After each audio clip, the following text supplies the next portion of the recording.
केंद्रीय मंत्री अनुप्रिया पटेल इस वक्त हमारे साथ मौजूद हैं। मैम, बहुत बहुत स्वागत है आपका रिपब्लिक भारत पर। सबसे पहला सवाल मैम, अभी बीच में बहुत सारे सवाल उठे बीजेपी के गठबंधन के साथियों को लेकर, और फिर उसके बाद ये तय हो गया कि अपना दल जो है वो बीजेपी के साथ इस बार चुनाव में बिल्कुल डटकर खड़ा रहेगा। वो ये नौबत क्यों आई कि गठबंधन को लेकर बहुत सारे सवाल उठे? नहीं, देखिए, गठबंधन को लेकर सवाल जैसी कोई बात नहीं थी, लेकिन ये है कि अगर हमें साथ में मिलकर चुनाव लड़ना है तो दोनों पार्टियों को सारी बातों को तय करना होता है। सीटों का डिस्ट्रीब्यूशन एक बहुत महत्वपूर्ण मसला होता है। हमारी पार्टी है, हमारे कार्यकर्ता हैं, उनकी अपेक्षाएं हैं, उसी प्रकार भारतीय जनता पार्टी के कार्यकर्ता हैं, उनकी अपनी अपेक्षाएं हैं।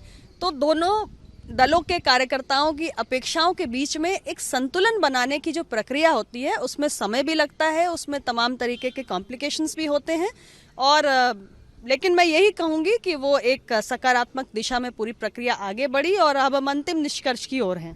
कॉम्प्लिकेशंस का जिक्र आपने किया, वो कॉम्प्लिकेशंस में बताएंगे क्या कॉम्प्लिकेशंस हो सकते हैं? नहीं, कॉम्प्लिकेशंस होते हैं क्योंकि मान लीजिए कि कोई ऐसी सीट है जिसपे अपना दल भी अपनी दावेदारी ठोक रहा है, क्योंकि हमारा भी एक बड़ा समर्थक वर्ग है, हमारा भी वोटर है। भारतीय जनता पार्टी के कार्यकर्ता भी उस सीट पर लड़ने चाहते हैं क्योंकि उन्हें लगता है कि उनकी भी एक अच्छी लोकप्रियता है, पार्टी का अच्छा मजबूत संगठन है। तो हमें इन सारी बातों के बीच में एक संतुलन बनाना पड़ता है, और भारतीय जनता पार्टी अपना दल के गठबंधन ने ये तय किया है कि हमारा एक ही क्राइटेरिया होगा, और वो होगा विनेबिलिटी।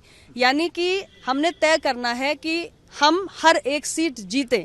तो हमारा गठबंधन इस आधार पर आगे बढ़ा है कि जिस सीट पर हम अपना कैंडिडेट खड़ा करके जीत सकते हैं तो हमें वो सीट लेनी चाहिए, और जिस सीट पर भारतीय जनता पार्टी या हमारी निषाद पार्टी अपने कैंडिडेट को फील्ड करके जीत सकते हैं वो सीट वो लड़ेंगे।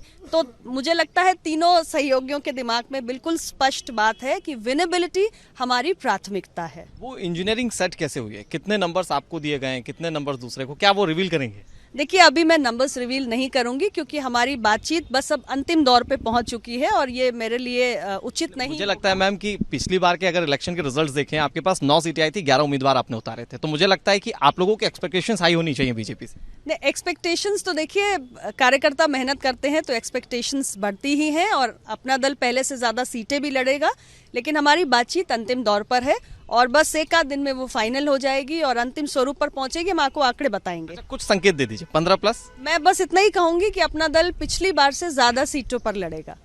मैम, लेकिन एक बार इस बार के चुनावी अगर मुद्दों की बात करें तो कृष्णा पटेल ने जिस तरीके से आरोप बीजेपी पर लगाया, समाजवादी पार्टी पर में जाने की जिस तरह की बात सामने आई है, वो आरोप कहीं ना कहीं बताते हैं कि पिछड़े जो हैं वो बीजेपी से कहीं ना कहीं नाराज है। कम से कम विपक्षी दल तो ये आरोप लगाते हैं। देखिए, ये पिछड़ों को तय करने दीजिए।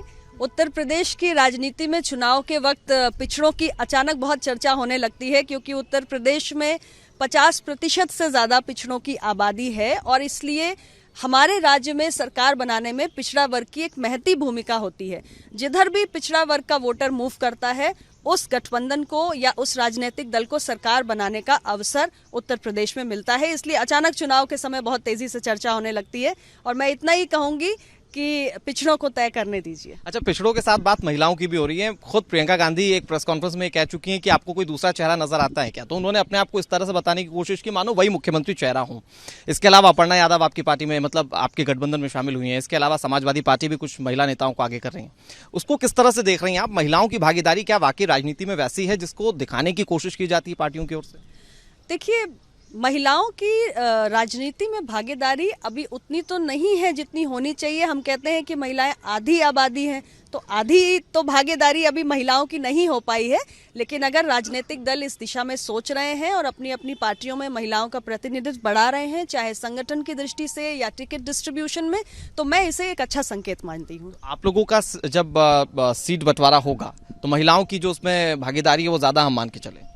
देखिए, हमारे सीटों पे जो अलग अलग सीटें अभी तो फाइनल होनी है, जो भी सीटें आएंगी उस पर हम देखेंगे कि हमारे आवेदक कौन है, और निश्चित रूप से अगर एक बेहतर महिला आवेदक है तो पार्टी उसे मौका देने से पीछे नहीं हटेगी। मैं 2 सवाल और, क्योंकि पिछड़ों की बात करते हुए कुछ राजनीतिक पार्टियां ये कह रही हैं कि हम जातीय जनगणना के साथ खड़े हुए हैं, जातीय जनगणना करवाएंगे अगर सत्ता में आते हैं तो।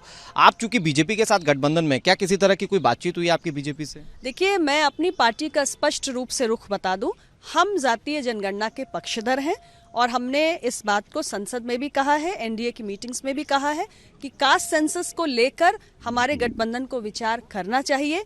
1931 के बाद देश में जातीय जनगणना नहीं हुई है, और भारत जातियों का देश है। हम इस सच्चाई से मुकर नहीं सकते हैं। जातियां हमारे देश की सामाजिक संरचना का आधार है और अगर जातियों के आंकड़े स्पष्ट रूप से हमारे सामने आएंगे तो मुझे लगता है कि उन प्रामाणिक आंकड़ों के आधार पर सरकार की तमाम कल्याणकारी योजनाओं को हम पात्र व्यक्तियों तक पहुंचाने में ज्यादा कामयाब होंगे। अब पुरानी पेंशन व्यवस्था को लागू करने को लेकर अखिलेश यादव एक प्रेस कॉन्फ्रेंस में बड़ा ऐलान कर चुके हैं। उस दिशा में क्या अभी उत्तर प्रदेश सरकार या केंद्र में किसी तरह की कोई सुगबुगाहट है, कोई फैसला आप लोग ले सकते हैं? देखिए, फिलहाल मैं इस पर कोई अभी टिप्पणी नहीं करूंगी, लेकिन मैं ये ज़रूर कहूंगी कि उत्तर प्रदेश की जनता ने माननीय अखिलेश यादव जी की भी सरकार को देखा है और 2017 से 22 तक हमारे राजग की सरकार को भी देखा है। तो जनता के मन में क्या है उसे जहां तक हम भांप पा रहे हैं, एनडीए को दोबारा 2022 में उत्तर प्रदेश की सत्ता की चाबी मिलने जा रही है। एनडीए में मजबूत भागीदारी रहेगी, अपना दल की बीजेपी और अपना दल बहुत मजबूती के साथ खड़े हैं, ये मैसेज है। 3 चुनाव हमने साथ में मिलकर लड़े हैं, हमारे गठबंधन को जनता ने सराखों पर लिया है, इतना समर्थन दिया है, वोट दिया है, सरकारें बनाई हैं। आप देखिए, उत्तर प्रदेश ही नहीं बल्कि देश के अंदर भी सरकार बनी है, तो हमारे गठबंधन से जो ताकत उपजी है उसका उसमें बहुत बड़ा योगदान है और ये चौथा इलेक्शन हम साथ में मिलकर लड़ने जा रहे हैं और आप देखेंगे कि बहुत ही प्रचंड बहुमत के साथ हमारी सरकार दोबारा बनेगी। बहुत शुक्रिया मैम रिपब्लिक भारत से बात करने के लिए। तो ये हमारे साथ केंद्रीय मंत्री अनुप्रिया पटेल थी, जिन्होंने कहा कि बहुत मजबूती के साथ ये गठबंधन खड़ा है और एक बार फिर से उत्तर प्रदेश में सरकार बीजेपी की एनडीए गठबंधन की बनने जा रही है। कैमरा पर्सन सतीश के साथ अनुराग सिंह, रिपब्लिक भारत, लखनऊ।